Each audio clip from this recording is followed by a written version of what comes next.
Alright, तो भाई सबसे पहले ही बता दूं भाई, ये वाला वीडियो आपको बहुत हेल्प कर सकता है, तो वीडियो को लाइक जरूर कर देना, क्योंकि मैंने आपको लास्ट वीडियो में बताया हुआ था हमारा एक वीडियो साउंड इफेक्ट के ऊपर आने वाला है। तो इस वाले वीडियो पर मैं आपको वही जो यूजफुल साउंड इफेक्ट है वही सारा साउंड इफेक्ट देने वाला हूँ, जिन्हें आप ट्रिम करके आप अपने वीडियोस पर यूज कर सकते हो। और एक और चीज बता दूं, यहाँ पर हर एक साउंड इफेक्ट के बीच में 1-2 सेकंड का गैप है, ताकि भाई आपको ट्रिम करने में आसानी हो। जो भी मैंने यहाँ पर साउंड इफेक्ट दिया ये मोस्टली भाई क्रिएटर यूज करते हैं, मैं भी यूज करता हूँ। तो भाई यहाँ पर डाउनलोड करने का भी प्रोसेस मैं आपको बता देता हूँ। तो देखो भाई, मैंने एक डाउनलोड लिंक आपको भाई डिस्क्रिप्शन बॉक्स या फिर कमेंट सेक्शन पर दे दूंगा, आपको बस उस पर क्लिक करना है। क्लिक करके भाई आपको साउंड इफेक्ट को डाउनलोड कर लेना है। वहां से भाई वो जो साउंड इफेक्ट आप डाउनलोड करोगे वहां से भाई ट्रिम कर करके आप अपने वीडियो के किसी भी पार्ट पर यूज कर सकते हो। तो यहाँ पर मैंने सारे साउंड इफेक्ट को एक ही जगह पर मर्ज कर दिया, ताकि भाई आप डाउनलोड करके ट्रिम करके यूज कर सको। यहाँ पर शायद मैं साउंड इफेक्ट आपको सुना दूंगा कौन कौन सा मैंने यहाँ पर दिया हुआ है, तो अगर आप चाहो तो भाई सुन सकते हो, वरना भाई मिलते हैं आपसे नेक्स्ट वीडियो पर। मैं सोच रहा हूँ नेक्स्ट वाला वीडियो हमारा थंबनेल के ऊपर होगा, तो कमेंट सेक्शन पर जरूर बताना अगर आपको चाहिए तो।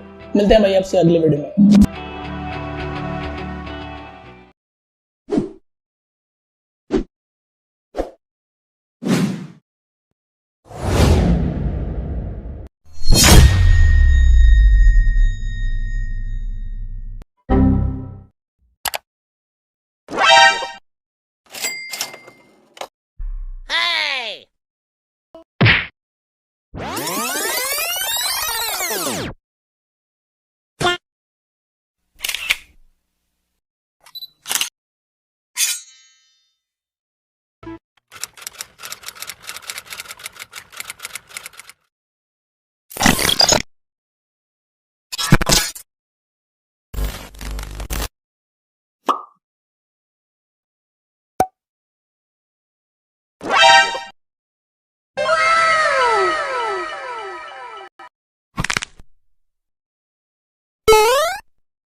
Hang him from the yard.